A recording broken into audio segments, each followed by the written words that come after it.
What are all the hidden details that you missed on Alone episode 6 from season 10? And what can we learn from them? Hey, my name is Dr. Teimojin Tan, and I am a physician, veteran, and finalist from Alone season 9. And in this live series, we'll be reviewing each week's episodes, my observations, and personal stories from my time on the show, and some educational points as well. So, we will be opening up the floor to your questions after this. If you have any burning questions right now, what I want you to do is comment with your topic and your question so I can get back to it when we hit that time. So, whether you're a fan of the show, interested in survival, or even better, the science behind survival, this series is for you. So, I will be hosting this weekly around 8 p.m. Eastern Standard Time, but I am an ER doctor. My schedule is erratic. So, click the subscribe and notification button because I tend to post these scheduled within the 24 hours timeline. So subscribe, click the notification.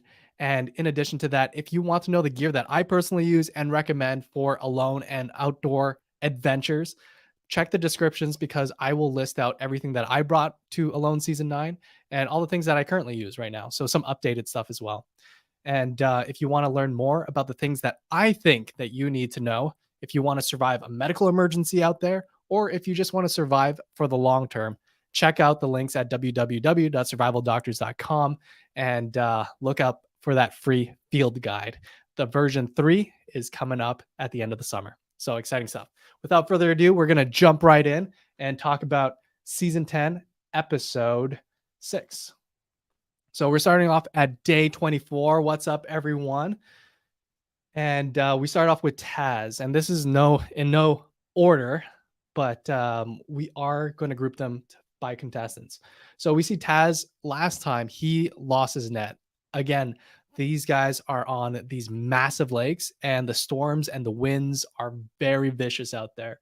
So his last gill net was not anchored, and unfortunately got cast away. So we see him making a gill net, and just look at the difference between Taz's gill net, and I'll show you Wyatt's gill net as well, because we see on the bottom this little lump of, it looks like paracord inner lining. Now on the top, you notice that everything's kind of strung up there, and that tells me he's using a netting needle. And netting needles, especially if you plan to potentially make more than one net out there, are super helpful because of the speed and consistency of each hole that you can make in the net. And you can also do it a lot faster than doing a bunch of overhand knots. And the other thing is you can conserve rope as well. Now, when I'm thinking about making a net, typically you get your paracord, right? If you're using paracord, and then you take that 7 inner strands if it's 550 paracord. So that's a breaking strength of 550 pounds. But typically, if you're using it to haul something, don't count on that 550 pounds, especially if there's any kind of abrasion involved in that mechanics. So not good for climbing, not good for hauling personal things or things that you really care about with that paracord, even though it's 550 pounds off a cliff edge, because it just takes a tiny little slit and it will cut really easy. So Taz is making his second gill net and looks like he's making some good time with it. If you're doing it with the overhand knots, which is a very simple way to do it, and it's very hard to forget, well, the issue is you can anticipate anywhere from 3 to 5 times the length of that initial paracord sheath that you need, or you can anticipate that length will shorten about a third to a fourth. So keep that in mind when you're choosing your lengths, or else you're going to have some iffy stuff going on. And we see him find a birch bark and take this huge call with calling out for moose. And like, that's if you look at this episode and see how he's calling, he actually makes a really good call with this, a really realistic one. So I'm hoping that he gets some game in nearby. But what you want to be doing is think about when these animals are most active and do it around that time. I know when Jordan was talking about calling out to his moose, he would do it quite frequently in the area that he was hoping to track them in. And he also fell some trees to funnel it in a direction, in a shot kill zone that he wanted. So a lot of control factors over there. But the very least you can do is call in consistently as much as you can and always keeping your broadheads and bow with you. And we see kind of a premonition of how important food preservation is out there, because Taz made this beautiful bear box elevated, and he stripped the inner bark as well, especially on green trees, live trees. That's going to be a little slimy and tend to mitigate, not 100%, but mitigate a lot of critters climbing up there.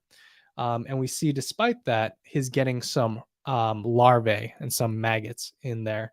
And I anticipate if he doesn't get 100% of those maggots out of there, it's just going to overgrow.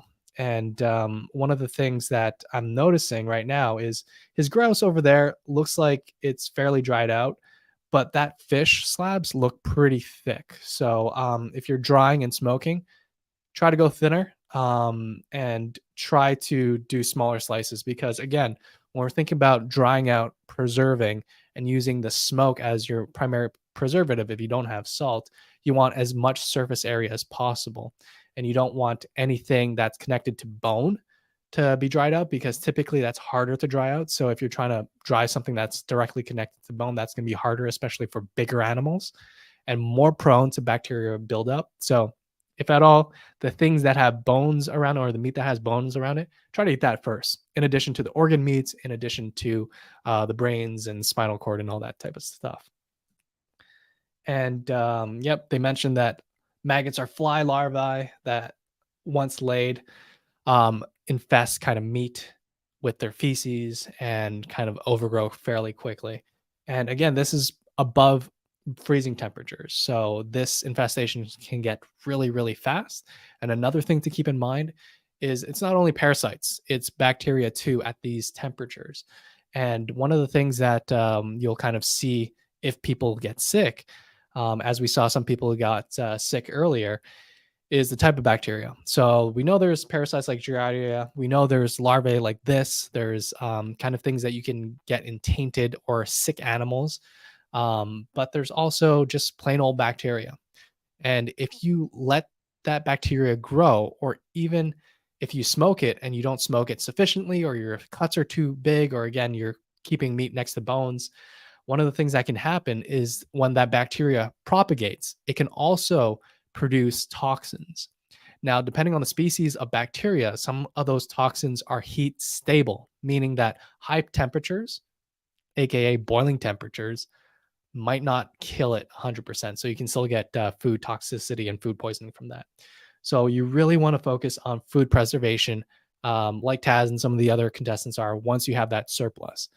In the interim, try to eat as much as you can to do what Luke said and kind of conserve, feed your tummy basket first, so you're not stripping weight off of your frame and you're actually using those calories to fulfill your survival needs. But if you're cruising, sure, and you're getting the amount of calories you need, sure, you can like preserve as much as you want, ration as much as you want. But if you still have those priorities, just know that if you ration early on, kind of what I did, which was psychologically hard for me to not do, you end up losing a lot of weight fairly quickly.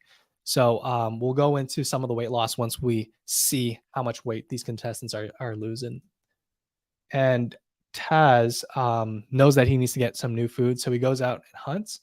And we see a few things in the shot. He's hunting for a grouse up in a tree, which is difficult. So you got the angle, you got the wind, and any small branch could offshoot that angle of shot. But these guys are good, and they are getting their shots. And a few things that I'm observing here is looking at the positioning of the bow line on his eye. So it looks like it's pretty darn centered right where that iris is, that opening of your eyeball. So up and down, it's going to be pretty darn straight if he shoots straight or tends to shoot straight. And he's using flu-flus. So flu-flus are those arrows with big old fleshings on the back that gives a lot of drag to your arrows. And what that does is it doesn't allow it to shoot super far after that initial contact. And one of the things that I do recommend, if you are going to take some tree shots, try to line it up so that what you shoot behind it is the tree. Because especially if you're using blunt heads like these guys are for small game, if you're using broad heads, that would mean it got stuck in the tree. But either stuck to the tree or flying super far away, dealer's choice. But if you're using blunt heads and you're aiming towards the kind of the backing of the tree, the big old stem of the tree, you're able to hit that if you miss, and then hopefully that'll fall down and not get flown super far away. And he makes a nice shot. I don't recall exactly where it was shot, but didn't show any footage of him having to dispatch it. So good, nice clean kill. And looks like maybe like a 3 pound, 5 pound, definitely less than 5 pounds grouse. Again, we're talking about a sub 500 kilocalories if you eat everything. And what I did when I was on the show is I ate like 90% of most of the animals, including the bones. I would just boil it for at least 3 hours and everything becomes chewable. So even the spinal bones and stuff like that, you're able to kind of crack it down and chew on it, getting some of that calcium, the collagen that's attached between each joint. So boiling is my preference. It means that most, if not all, the bacteria, if it hasn't been out for a long time, is killed. And in addition to that, it's easier to digest, which is another benefit, especially when you don't have a lot of energy, you're kind of starving out there. You want to make it easy for your body to digest things. So if you are eating a bunch of jerky, number one, your body has to work to hydrate that. And we are typically on the more dehydrated side out there, especially when it's getting colder. Our thirst response is decreased, so we're not thinking of drinking as much water. It's inconvenient because we have a pot of water, but we may need to boil it every now and then. Or if you're storing water, even if you're storing water and going hunting, that water may not be carried with you unless you make like an improvised bottle or if you find something. So boiling it down helps that protein break down, that fat breakdown, and it's easier for your body to digest, in short. And we see him working on his shelter, a little bit of decor with the grouse feathers. Now, the wings do have a little bit of meat on it, not a whole lot. So if you want to use it for other things, decor or whatnot, you can. But again, it's a little bit of less calories. And one thing that's a good idea is what's going to be your thing when you can't necessarily go outside. Because one of the things that I regret the most, even though I had fun doing it, was scouting. Scouting when the weather wasn't the best. You know, most animals are hiding when it's stormy, when it's rainy. So to go actively hunting at that time may not be the best idea unless you're catching animals in that transition back home. So if you have a way to entertain yourself, entertain your mind, that's kind of a low calorie output, that would be great instead of tracking and trying to find things when it's raining like I did and getting wet. Fun, saw new lands, but again, not the best idea. Now, games like chess and just whittling things was an excellent idea. The thing that I like to whittle out there was war clubs. So that was my thing, and I had a lot of fun. And I actually was excited to do it, and I made 3 out there.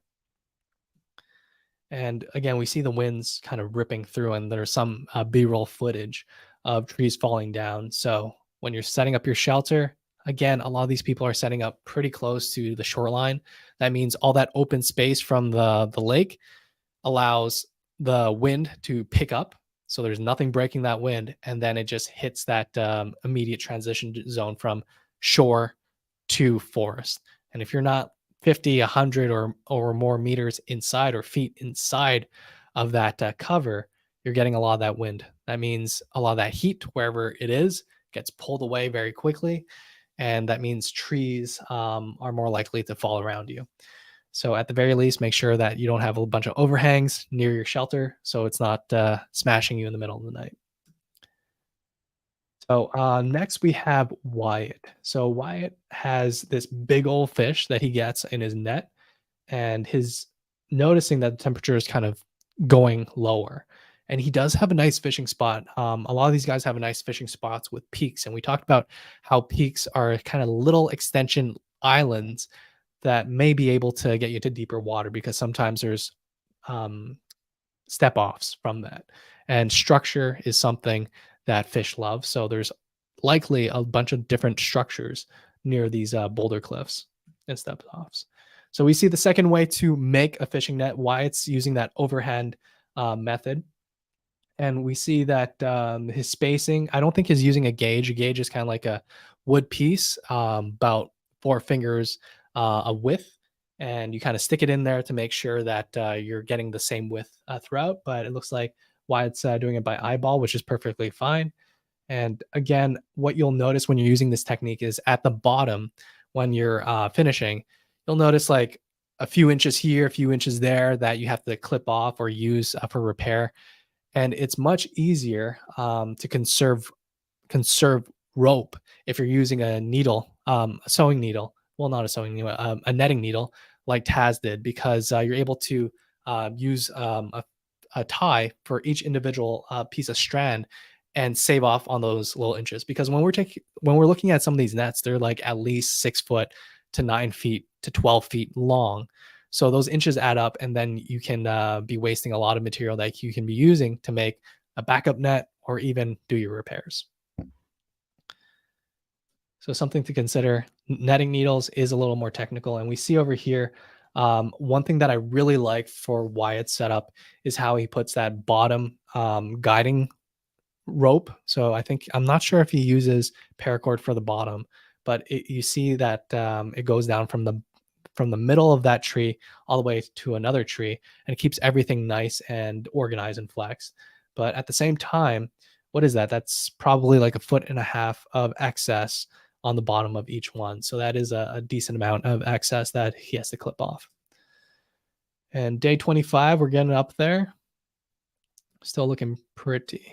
And then day 26, look at this. So this is probably something that could have fed me for a quite amount of time, especially knowing that my stomach shrunk and I wasn't eating as much as I'd like to out there. But that was probably the same amount of calories as like most of my grouse that I got out there. That one catch with this net, and it's a monster.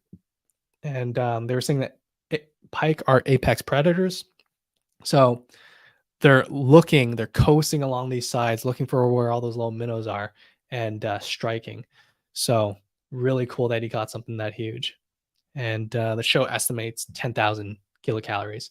So it's not small C's. There should be either a big C or a K in front of those calories if you are a nutritionist or anything like that. And we see him starting to smoke things. Again, these are fairly thick like strips. Now, with the right setup, we've seen this done in native communities with salmon, but I'm not sure if this specific setup would be the best for smoking it through and through. So he might get some little raw pieces on the inside. And again, that invites bacteria or any existing parasites to proliferate or to multiply. But it does look tasty. If I was him and I was hungry, I'd probably eat like a third of that or a quarter of that right now. Just that slab there, and definitely eating the head. So we see Mikey, and Mikey finds 2 different types of rocks. And one of them is kind of a fine grit, and one of them's a coarse grit. And he kind of sharpens up his Leatherman tool, is what it seems like. Now, one of the things that he mentions is that his waking up in the middle of the night, he can't sleep. For me, it was a lot to do with the cravings, because I would kind of go to sleep, but then wake up around like 1 a.m. and just think of all the things my taste buds are missing. And that was actually more painful, more horrendous to me than the actual hunger pains, which lasted maybe a week or two. And then I didn't really have hunger pains because my stomach shrunk and I was supplementing with my diet. I'll talk a little bit about that when we get to Melanie. But over here, they're mentioning that tryptophan, which is an amino acid, can result in poor sleep. Now, tryptophan is a precursor to melatonin. And as we know, melatonin helps you sleep, especially if you work shift work like me and are on nights and then days and nights and then days. Supplementing your diet with just a low dose of melatonin. So we're not talking about like the 10 milligrams or like super high doses. You want to just add a little bit of an assistance. So if you have trouble sleeping and you are trying to get some supplements, your brain makes melatonin, but if you're trying to supplement additional melatonin, you want to start a lower dose first, because what happens when you use high doses consistently is you decrease your natural brain's drive to produce melatonin, and then you get a little reliant on that supplement. So not the best. but definitely needs more protein and a diverse amount at that to get some tryptophan. And we see him the next morning scrounging around, and he finds something really, really useful: boards and nails. Boards and nails are super important because for roofing, but also for doors, it means that zero wind can penetrate that. You can make a moss door like some of the other contestants. You can also wrap tarp as that first layer in addition to the moss door and really get a nice layer. My door was a mixture of spruce boughs, moss, and then once the temperatures dropped, I also added a layer of ice there with the moss, which was really nice and insulated, but heavy. So looks like Mikey's making a door out of the plank wood, and yeah, it means that no wind can get in. And I'm not sure if he has moss under some of this, but potentially if it's just spruce boughs, his might need to bolster that a little bit to be 100% insulative slash windproof because these winds are heavy. And despite the storm that everyone's facing, Mikey goes out and he catches a grouse. So he's going to need a lot more. But one thing that I want to mention, it's not just a calorie game. A great portion of it is, but I would say the mental game is monumental in this type of experience. And getting a grouse may mean that even though calorically it might not give Mikey days and days and days, but just knowing that he can get something and he is still getting something, that hope is what I think will drive him further than we think he might last. In addition to that, I want to put an emphasis on people's stories.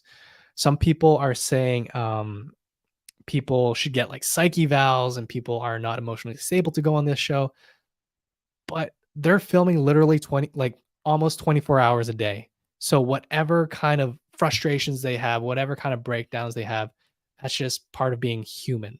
So I think it would be really hard for anyone to do an experience like this and not feel any of this.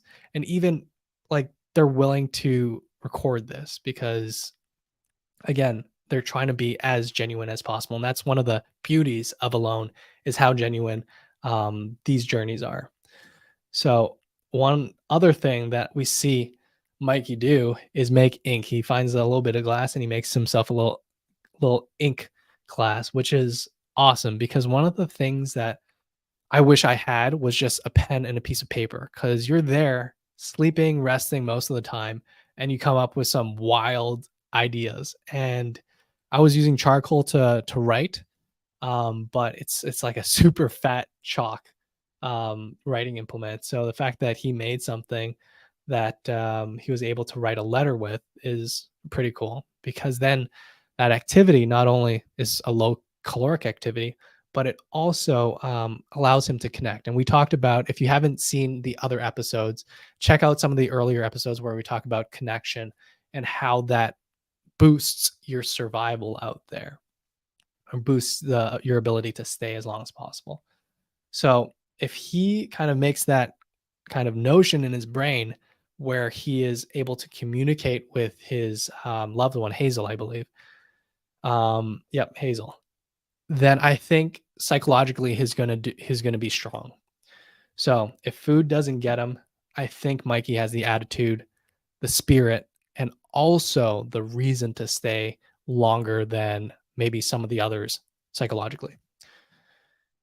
And we're up to day 27 over here, and step in Mel. And again, we talked a little bit about this location for fire setup. And what do you guys think? I know Kevin Hart's in the chat room right now. Thanks for always stepping by and leaving a bunch of comments. So if you haven't read some of his things, he has some interesting ideas. And I think this area is fairly exposed, so it's quite windy. So if you're cooking, especially when it's cold, I know we have a wind block over here, but to brace the elements even in the winter, I think that's going to be a hard location to cook in or just to hang out in. One thing that we do see is that she uses reindeer moss or reindeer lichen because it's not really a moss, and it has some simple sugars, some definitely fiber, vitamin D, and what's not mentioned is very small amounts of amino acids as well. Not sure if tryptophan's in there, but it does have that amino acids of some sort and not a complete amino acid profile. So it says here lichen, specifically reindeer lichen, needs to be boiled multiple times. But the main thing is to remove the acid. So boiling helps with that process. If you don't have a fire or you don't want to do a fire, rinses do work to a lesser degree. And another thing that you can do to neutralize, because it is an acid, is white ash is a base. So if you want to add some white ash in there, and typically hardwoods are stronger than softwoods. So if you're doing spruce cedar, that's going to be a little less basic than some of your hardwoods. That comes into account. Interestingly, if you are tanning your stuff and you're using a basic solution to get some of the hair off your hides, and I have a hide behind us. I'm using a sheep hide behind me right now to act as a sound kind of muffler on the other side of those of the wall. So I did not use a base because I wanted all the hair on, but a lot of the deer hides that I use, I put some white ash in there, a bucket full. So you almost fill one of those big old plastic buckets full of white ash and then mix it with a little bit of water until it gets a milkshake consistency. Then you can put your buck hide in there, leave it in for several hours to 48 hours. And then what happens is the hair just falls off super easy and you're able to take it off nicely. But again, rinses, neutralizing with bases also helps in this process. I did not know this prior to this experience. So the survival manual said several times. So I boiled and rinsed 7 times, which was a lot of work. But again, I used that water for my shelter. So it was freezing outside. As soon as I put it on my mossy 2-foot thick shelter, it became an ice castle because that moss was a sponge to that water and then it froze. So 2-foot thick of ice, which was really warm on the inside. Another thing is Melanie dries it out. And I had a little pantry as well, and I dried it out in bundles. So I only did my reindeer moss like once a week. I would do like enough for like 2, maybe 3 meals a day for 7 days so that I wasn't continuously doing it every day, and drying it out in a big old like XXXX, I think it was 6XL large underwear that I used as my little drying hamper. And one thing that Melanie mentions is that you can crush it up and use it as a meal thickener. I didn't necessarily dry it to completion for every single meal because I found that even when it was a little moist, I would just put it into my pot and it was like my spaghetti. So I had salt, I had sugar, and I had meat and I had berries and I had all these things. So it almost felt like the starch to my meal, even though it doesn't have a high amount of starch, but it will help a whole lot with constipation. And we see Melanie kind of walk out, and I think it's a fair distance to a burnt area that potentially has some berries. And she does find cranberries and some blueberries too. And it says here about 1.75 miles to get to this blueberry patch. And noting that in kind of forest fire areas, blueberry roots are able to survive that hot temperature, and you're able to get some good berries off of that first fire. And I would add that, especially in the spring, in these areas when new buds are coming, the deer love it. So ungulates, deer, moose, and all these guys love those areas. So if you ever are on alone or are in a position where you know that there's an area that's burnt, but it was maybe last season and there's new stuff growing, there's a lot of life that can be going there. So birds, moose, deer, and everything in between. Bear. And we see a picture of Melanie kind of withstanding the storm over here. She's close to the shoreline.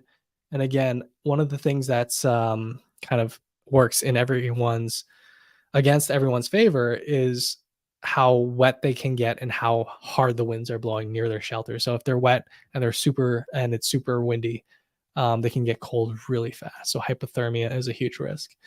And we see that with the moving trees, she put this firebox on some live trees, and with that swaying, it was enough to take down her wood box. And I think this is not necessarily a bad thing. I mean, she did put a lot of energy into it. And I know Kevin is a huge, you'll see him in the comments, a huge proponent on undoing your sweater to use it for other things like fishing nets or so forth. But this kind of shows you kind of the fiability, the weakness of some cotton or linen strands. So I honestly don't think you can get the same amount of length of stuff with paracord if you're just bringing a sweater. And again, then you're down a sweater. When I was out there, I was using both my sweater, my inner wool, and then my inner fleece, and then my outer wool. So to think I would be going down one less layer is a little daunting. So we see that this doesn't really hold up to the nature and the elements. And I think this might be a good opportunity if she moves her firebox inside her shelter. I mean, she just needs to raise it a little bit off the ground and then put it on the lengths of the shelter. And most people's shelters are bigger than what they need. So to fill it up with wood might be a good idea to fill in some of that airspace. And we see a good amount of berries. So again, a handful might be like around 100 kilocalories. So that's a decent amount. And that looks like several handfuls. So she might have like 400, 500 kilocalories there. So that's a nice deal. And I wanted to mention a few things about her shelter because I do like the way that she uses the kind of girth of her wood, so it's not too thick. That's causing a lot of energy drain, like some of the log cabins we've seen. And she layers in between a nice layer of moss on each side, and that looks pretty sealed up. I'm not sure where the door is, but another thing is if the door is facing the lake, that's I would go the other way around. And again, the chimney looks like it's an outside chimney, so kind of like a U shape. And in addition to that, if the chimney, like let's say if there's a lot of sparks and it's getting colder and they're using a lot of wood, if she's getting some smoke there, I would recommend that that be a little taller because again, the longer or the taller the chimney is, the more draw it would. So the hot air rises and it kind of makes that um, suctioning motion and allows that smoke to be outside your shelter instead of inside. And in addition to that, if there's any sparks that come up, that might poke some holes in that tarp side over there. And one of the things that I found really interesting about this clip is she didn't want to show weakness, which is like it's such a daunting task to be that vulnerable for a whole season, right?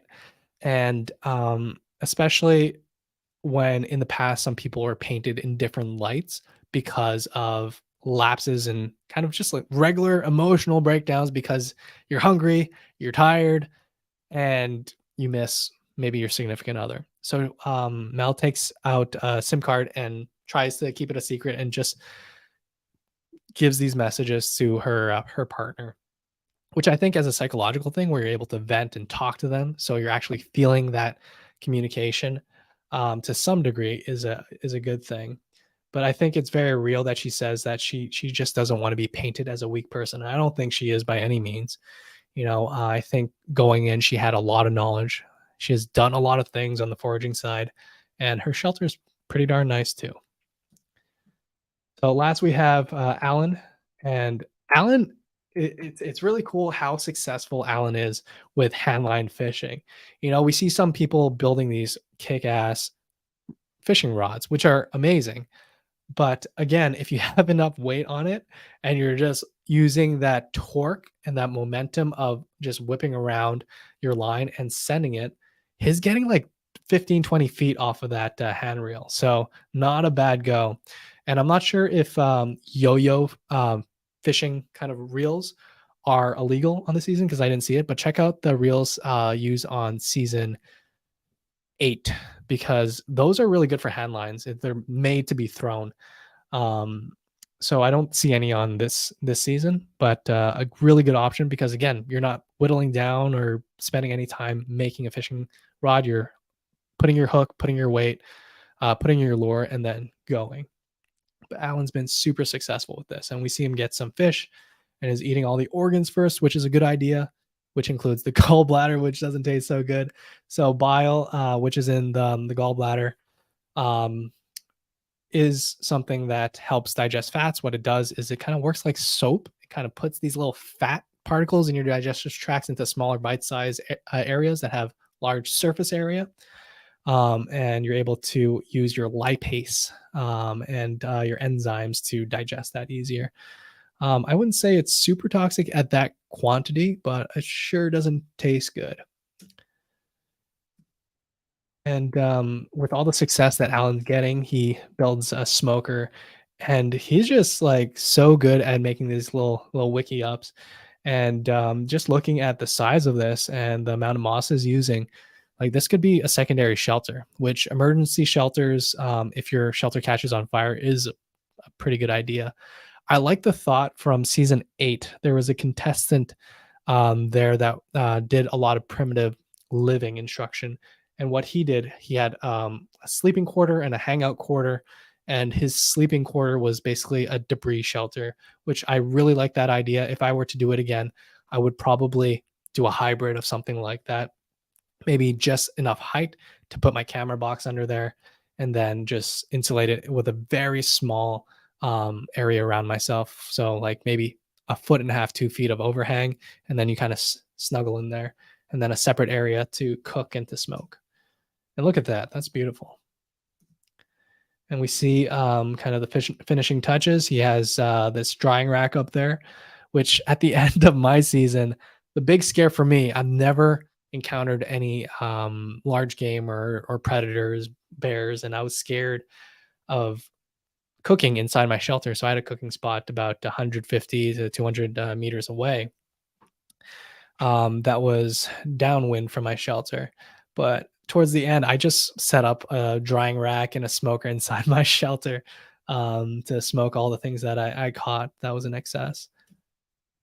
And again, we see him going out, but this time he drops his lure, and he's caught a few at this time. I think in this episode he may have caught like 4 fish, but he has to kind of dunk in, and luckily he doesn't go like completely in. But again, super super cold, and ideally you want to be set up so that you can address hypothermia really quickly. And the best way to kind of do that in this environment is heating up something and putting it in your chest while you're in your sleeping bag after you dry off. So dunking yourself in like this won't kill you, but it sure as heck would be super cold, and your exposure after this is going to be telling on how your body is affected. So not only conduction in the water, but also convection. So that water is moving in these lakes, so it kind of whips away that heat very quickly from your body. So as soon as you get out, dry off, get your fire going, heat some rocks up while you're inside your sleeping bag, and then when those hots are ready and you have some like warm water in the background, drink the warm water, and then put that rock on your chest, wrapped around with some cotton or wool, and then lay in your sleeping bag until kind of the shivering's gone and you feel comfortable, you feel with it. One of the big scary things is, and I don't think it's talked about enough on this show, is severe hypothermia. So anything that's cold plus you're acting loopy, we've seen imbalance, we've seen talking funny, that's moderate to severe hypothermia, and that becomes pretty dangerous, especially towards the end of this where you don't have enough caloric intake to shiver. So if you're not addressing that severe hypothermia properly, that could put your heart in weird arrhythmias, but it can also leave you unconscious out there. And if you're unconscious, you can't press that button. So super, super important. And if you guys ever want to learn about that, I am starting online courses the beginning of September. And if you want a little preview, check out the free field guide. It's up for the first version. Version 3 is coming up at the end of the summer. You'll have access to as well. So check that out. And look at that, beautiful. Again, a little thick on the side. So I'm curious to see how these preserve out. But we already see that wind without a super thick layer of moss is going through, and the smoke's not trapping in as much. I do like the idea of using an impermeable layer for the door, But again, it's your coat. So if he punctures a bunch of holes from little sparks, that rain jacket's not the best. And if you can't tolerate wearing it, again, not the best for living too. So I'd probably cut a little piece of my tarps because it is a big tarp that we use out there. All right. So making another lure. And one of the things I wanted to note over here is kind of the location of what he's doing, his drilling. So I'm not sure if Alan modified his multi-tool, but when I modified mine, mine was super darn sharp. And what scares me is your femoral artery is pretty darn close to where his the trajectory of that is going. So ideally, even if you have to take a knee and put it on a piece of wood or something like that, it's best to keep the trajectory of where your hand might slip away from things that can kill you. Because again, a stab there could not only be a tap out, but be a lethal thing for him. We see him adjust that position, but again, if he slips or he goes through or cracks and then it slips, that's going into his hand. But makes a nice lure. And one of the things that I'm still impressed about, like, is getting strikes even in this colder environments. Um, Unfortunately, this time he catches three, and despite providing tension, I imagine these are barbless hooks because of regulations, because they're coming off, and he loses three fish out there. That's a huge deal, and we see how upset he gets with this. So curious to see how his mentation or his attitude changes throughout the season. But I think with Wyatt, with Mikey, with Wyatt, Mikey, and Alan, their attitude's pretty darn good. So I'm pretty sure they're going to be top three. But without further ado, let's go into the Q&A. So let me go on back. And again, if you guys are coming here for the first time for the Q&A, topic and then your question, just in case I need to kind of go back and kind of figure out what you're talking about. Insomnia with a purpose. Yes. So insomnia is super, super important, or a super important factor out there. One of the things that you can implement even in your everyday life, if you have trouble sleeping, especially if you have those racing thoughts and you just won't go to sleep, is what I did out there was a form of meditation. So when we think about meditation, you can either focus on something or you focus on everything. But either way, you're training your attention, which is kind of a network inside your brain, to do something under your control.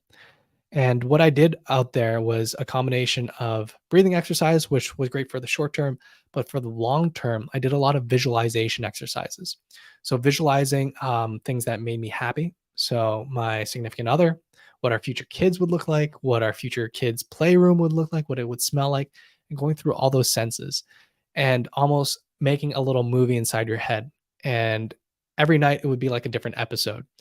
And as I was doing that, I was able to find a tremendous amount of peace, and I was able to keep my mind busy, and I was able to fall asleep.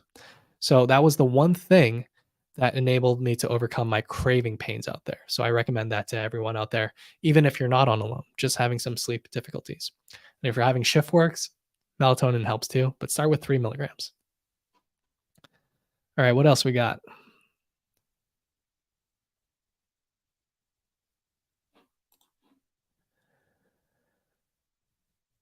Yes. So, what is incredibly hard off of the season is that they're on islands. A lot of this is marshy, and just traversing maybe a kilometer or so.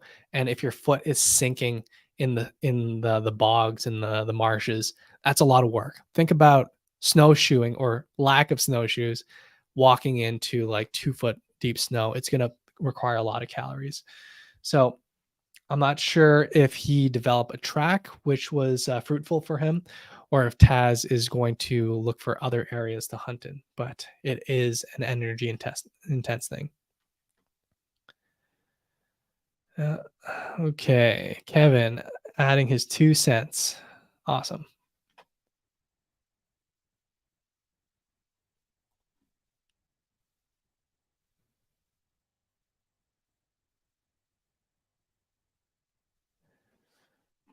Okay, so how do you train good posture? And this might be a topic that isn't specific to alone, but one of the things that I noticed a lot with my patients when I was doing outpatient stuff, so in clinics, family medicine, that type of thing, is a lot of people are working desk jobs, so their neck is kind of down like that, and hunched over, and also the legs tend to be on the weaker side. So posture, typically, or bad posture, your pelvis, you'll notice that it's dipped forward. You'll notice that your back is kind of like a nice banana. It's kind of arced like that almost, and then you're kind of hunched over like that. So if you're looking at training your body to overcome posture issues, one of the things that you can do is number one, exercise your back, exercise your neck, making sure that you're actually doing things with weight or at least with some resistance, even though the resistance might be gravity. And in addition to that, your back exercises. So upper back exercises, middle back exercises, and low back exercises to keep that posture straight instead of slouched. And one of the things that you notice, especially for young male athletes or swimmers who do a lot of butterfly strokes, is that they will feel like they're having heart attacks, but that's typically not common at a younger age demographic.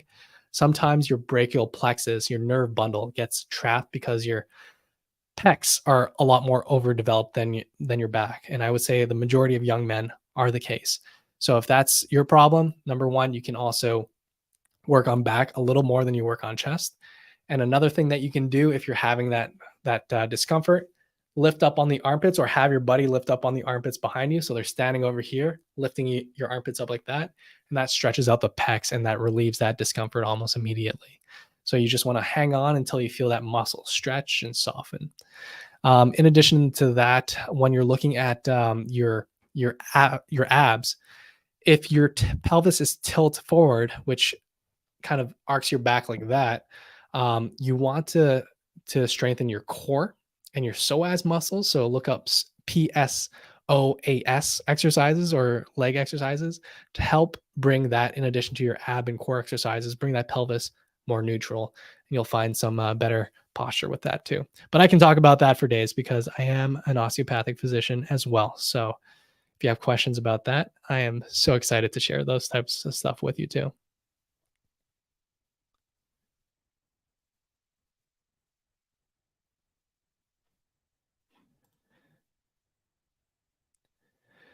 So, will alone ever start in the spring? I think it'd be a little easy if it did. A lot of things can be hunted, lots of more fish, and in addition to that, all the summer. So, I think the point of alone is to test people in a very harsh environment.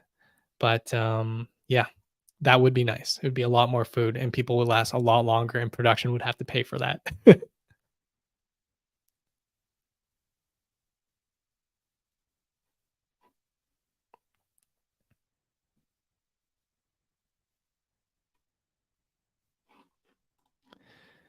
Yeah. So, who is your favorite of this season, and who do you think is going to win? My bet for top three, again, Alan, Wyatt, and also Mikey. I think Mikey is going to be surprising over Melanie if he stays longer. And in addition to that, I do think he might stay a bit longer because he just has more weight on him, but he does have a lot of shortcomings. Despite that, he has a good reason to stay there with for his kid. Between Alan and Wyatt, I think it all comes down to food. I think they both have good attitudes. And as the season progresses, we're finding a, more about Wyatt. And I think a lot of that experience with his wife having cancer and all that, I think emotionally he's got a good go. So I do want to reach out to my followers on YouTube because they had some excellent questions, and I just wanted to share some with you. If you have any additional ones, let me know right now because we are going to wrap up very shortly. But this is from 315 Lisa P. Just watched Taz's YouTube interview with Cade about salty activated charcoal anise soap um, as his multi tool for not getting sick, detox, and avoiding parasitic slash bacterial disease, and as an electrolyte source. So what Cade was using was a mix of salts, fats, activated charcoal, and a soap. So again, let's go back to the definition of a soap. So why does soap works? It takes any bacteria, debris, and it removes it from the surface of your hands. It does so because it has a hydrophilic, so likes water, and a hydrophobic, does not like water, likes fat layer. And that typically is a good combination. It suds up and is able to take a lot off, including viruses, COVID-19, bacteria, and so forth. Now, if your soap is made out of fat, if it's made out of activated charcoal, if it's made out of salts, technically it's not a soap. It's a fat bar that has an abrasive in it. So it does not have the same properties as soap. So for your ability to clean your hands, it might not, it'll probably provide some kind of nice moisturizing and kind of abrasive grit removal. But to remove the bacteria, it might not work as effectively. So add a little bit of base to your fats with some water. That's a soap. So in regard to using activated charcoal for bacterial and parasitic disease, that is not the purpose of activated charcoal. And even still, activated charcoal is not activated charcoal if you make it with your general bonfire fireplace. Activated charcoal is heated at an exponentially high temperature that makes it very porous for toxins and things to be absorbed in. So we see people on Alone all the time crushing up the black charcoal in their fireplace. That is not activated charcoal. It doesn't do a whole lot, but it will make your stomach feel sick and you might vomit even more. So do not recommend that. And on the third side, fat is a great moisturizer. That might be a nice idea for that to moisturize.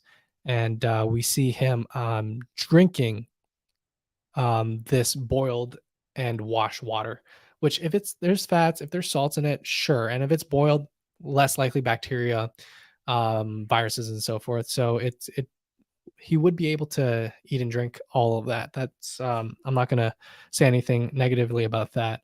But for the salt content, again, he made this all custom. So I'm really curious to see what kind of salts that he put in there. If it was only sodium chloride, or even better, if it was magnesium, potassium, and sodium, a mixture of them. And then the last one was anise soap. So the anise aspect was a bear attractant because he wanted to hunt that. So yeah, I'm not a hunter, so I don't know how strong that would have been if he added whatever amount to his soaps. So really good questions. Keep them coming, guys. We have another one from Ted Keaton 7098. Cade had a plastic bucket to put out a fire. Are contestants given things for fire prevention? No, they are not. They are instructed and educated on how to keep a safe fire and a fireplace, but we are not given anything extra for fire.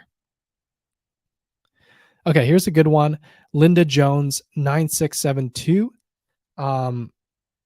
In everyday normal situation, low sodium levels, could you touch on electrolyte balance? Magnesium deficient most of the time, explaining magnesium, potassium, and sodium harmony. So, what do you need as an electrolyte supplement? So, again, we talked about Himalayan salt versus a mixture of what I brought over there and what I recommend.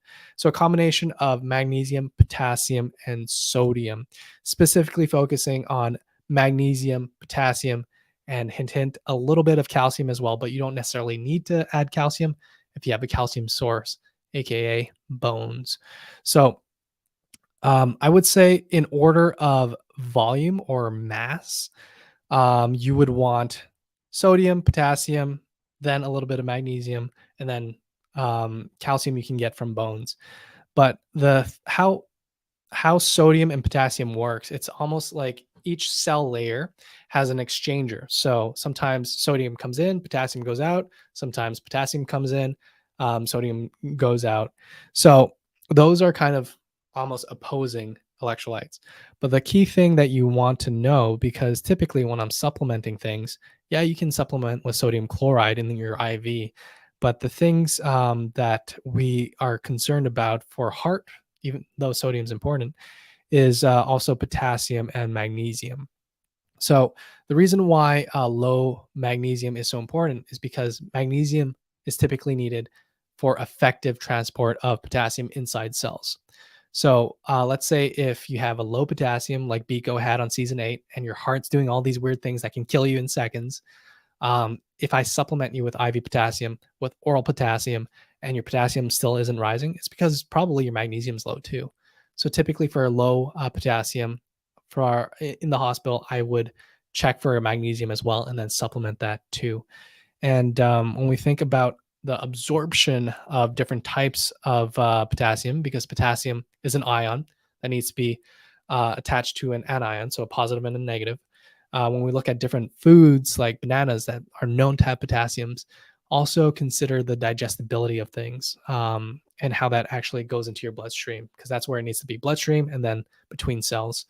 Banana is not the best at that direct transfer from digestion to bloodstream. So having that supplement with potassium, magnesium, and calcium, if you can, if you're not anticipating eating bones, is super important, because those three are the ones that work in harmony. And sodium's kind of doing its own thing, but also associated with potassium, but not necessarily associated with keeping the levels sufficient. So long-winded, sorry, but yeah.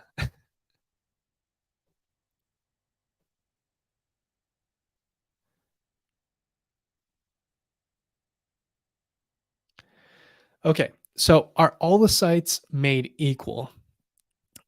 They're supposed to be equal in the sense of able to get small game, potential for large game, potential for fish, similar resources like trees, like rocks.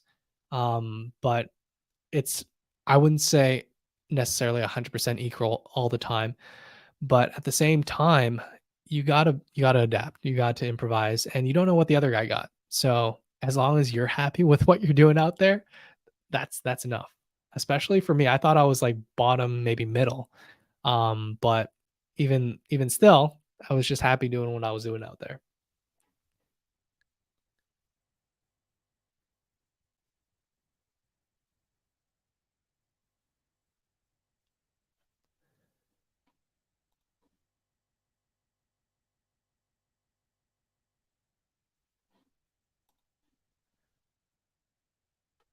All right, last chance for questions. I am going to sign off soon. So again, if you guys like this content, click subscribe. Also click the notification, because number one, I read your questions when I click my announcement when these lives are going to happen. So put those questions there. And number two, I'm an ER doctor that works weird shifts. So typically I give you 24-hour notice of when I'm doing these lives. And I appreciate seeing your faces each and every time. Thank you for coming on. Ooh, last question. How long does it take to boil fish until the head liquefies? So I think it depends a little. It varies a little bit between fish, but I think after 3 hours, you're pretty much pretty much set for most things, especially on the smaller side. Take care, everyone. Thanks for showing up. Thanks for the amazing questions. We'll see you next time.